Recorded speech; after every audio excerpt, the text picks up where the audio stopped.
Hi folks and welcome. Today I'm going to share with you a step-by-step process for creating skin tone color guide using a limited color palette. Perfect for achieving consistent and realistic skin tones in your color pencil portrait. Now, portrait drawing is one of my favorite subjects and I've been drawing them for quite a while. I've learned that once you have a solid foundation of colors, you're well on your way to success. Let's get our pencils and get ready to dive into creating skin tone color guide with a limited palette. I'm working with the colors from the basic 12 set of Faber-Castell Polychromos pencils. The guide grid and color list is available in my February newsletter for free that you can sign up for through my website found in the description area below. You can substitute any of these similar colors with any brand of pencil. I'm going to be drawing on Fabriano Artistico hot press paper using M&R pencil sharpener, Prismacolor color blender, and a white pencil from Luminance or Prismacolor. Starting off, I'll show you what colors to use for each tone, what order to layer them, I'll discuss pressure, and we'll build on the basics, so by the end, you'll be on your way to creating a guide with notes that you can use right away or expand on as you will. Just as a little reminder, I'm a full-time professional artist and my supplies reflect that. But I do know all too well what it's like to work with a limited supply of pencils and being on a budget. The colors I'm choosing are available in almost any art store or online. Okay, so let's get started. I'm going to start in section 1, the lightest skin tone. I'll lay down a light layer of yellow. To make this easy, I'm going to refer to the pressure I use in terms of numbers. As you lay down your colors, you want to keep the transparency of the pencils at all cost. This is what makes the colored pencils so successful, their ability to lay down in transparent layers. I love that. This creates rich undertones and visual intrigue. So, number 1 is going to be a whisper. It's going to be very, very light. Number 2 is going to be your typical writing pressure. Number 3, it's going to be a little bit more than the writing pressure.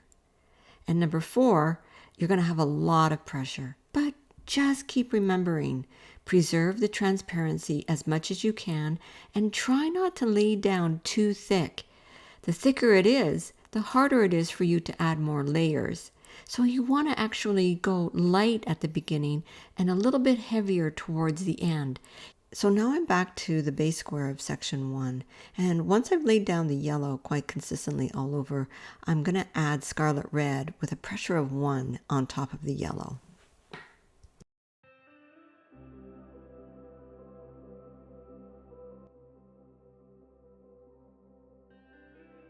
I'm going to put a yellow on top of the scarlet red, and once I've done that, I'm going to use a white colored pencil at a pressure 2, and that's going to be my first base layer for my first skin tone on section 1.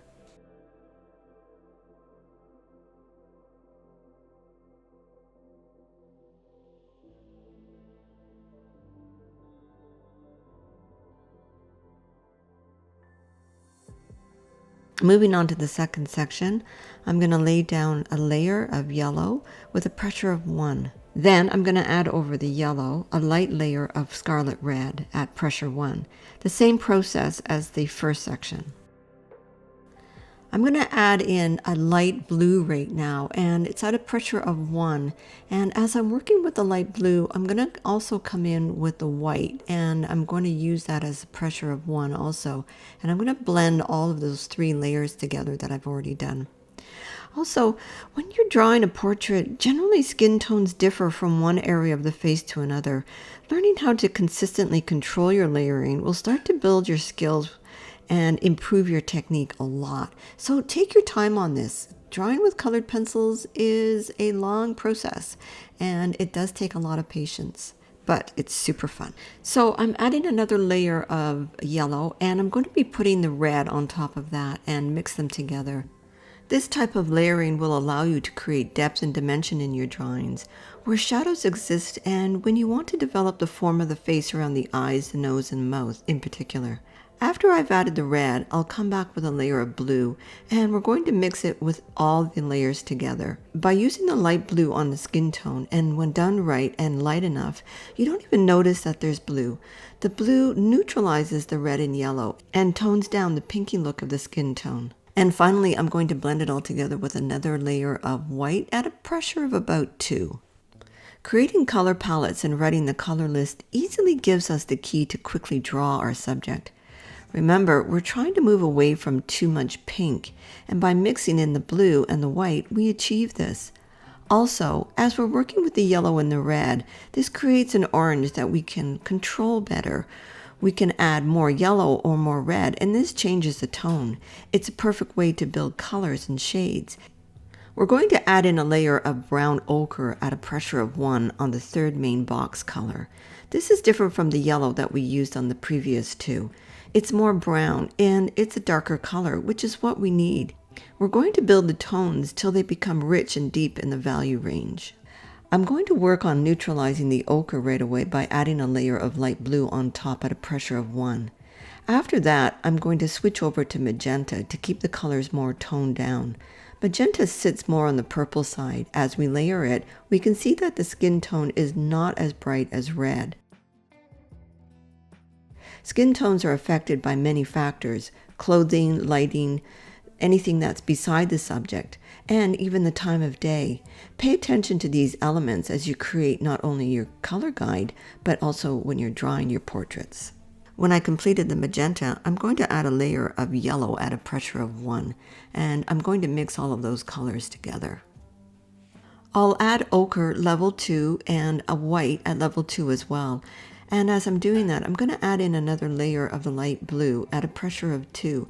Again, this is just to help to blend things all together.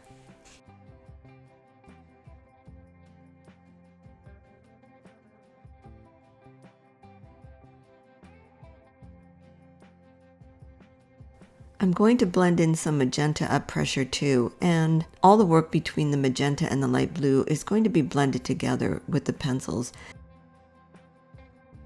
I'm going to blend in some light blue, and at this point I'm going to add in some dark blue. I'm going to jump between the dark blue and the light blue just to do some mixes and to make the skin tone a little bit darker. I'm going to use the blender at a pressure of 2, and to finalize this section, I'm going to add a layer of ochre at a pressure of 1.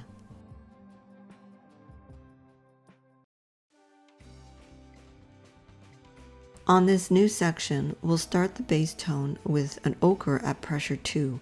We're going to be working to get the tones a lot darker, and this is a good place to start off. After we've added in some of the ochre, we're going to put in a layer of scarlet red at pressure 1. And then we'll add a layer of magenta at pressure 2. This is a similar color combination at the start to the one that we just did. Then we're going to add in some light blue at a pressure of 1, and adding the light blue is going to help to neutralize and cool down those reds. Remember, we did that on the one above, and it's the same idea. We want to just cool down the reds and neutralize. And now I'm adding a new color that I haven't used before, and that's walnut, and I'm going to use it at pressure 1. The walnut is a great color to move the skin tones towards a darker value range.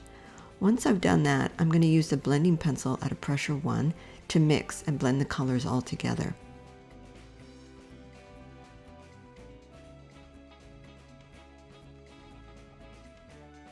And to top that off, I'm going to add magenta at a pressure 1.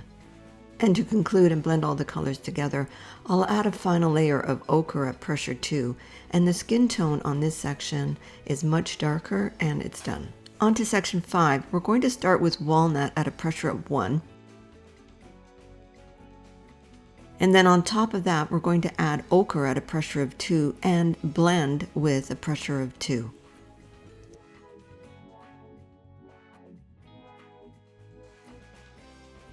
I want you to blend in 2 other colors at this point, and those 2 colors are going to be yellow and the light blue, and we're going to use pressure 1 for both of them. So we'll start with the yellow, and then we'll put on the blue on top again. So again, the blue is going to be used to help to neutralize the colors and to just tone those bright pinks down. We're going to do some scarlet red at pressure 1, And after the scarlet red, then we're going to add walnut at pressure 2 on top of that. This helps to keep building up the darker tones of the colors. And finally, we're going to blend it all together with the blending pencil at a pressure 2. For the final section, we're going to start with walnut at pressure 2.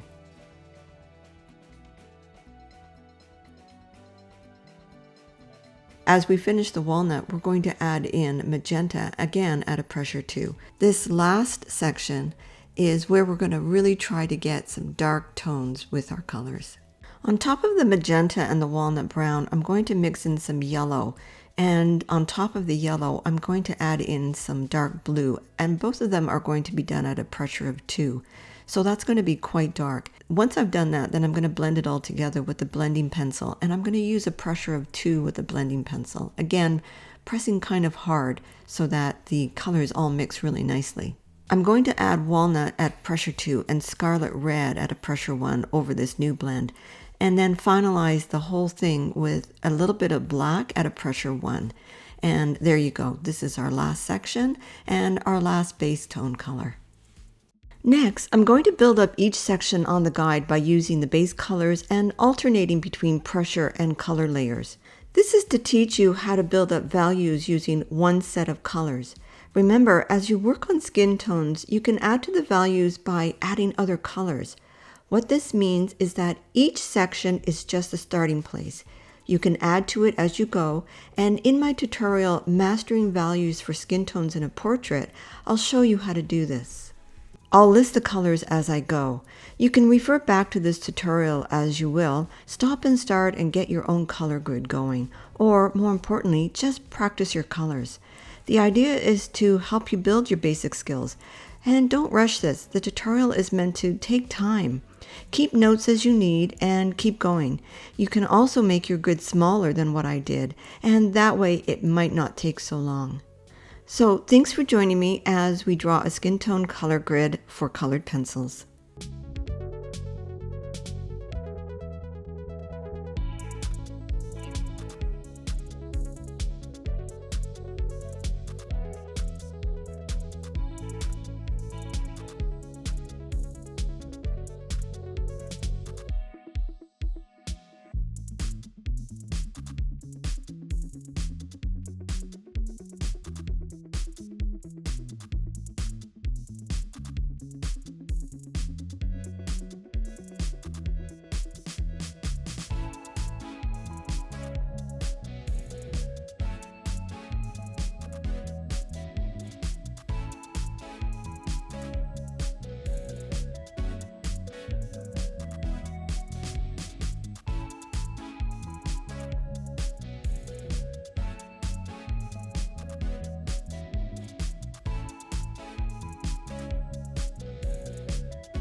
So there we have it. I hope you found this helpful and keep working at it. Go slow, and this is a good reference to keep in a sketchbook that you use at any time if you're working on any kind of skin tones or portrait work. The grid and supply list is available through my website newsletter. And again, thanks for joining me, and we'll see you next time in another tutorial. Cheers.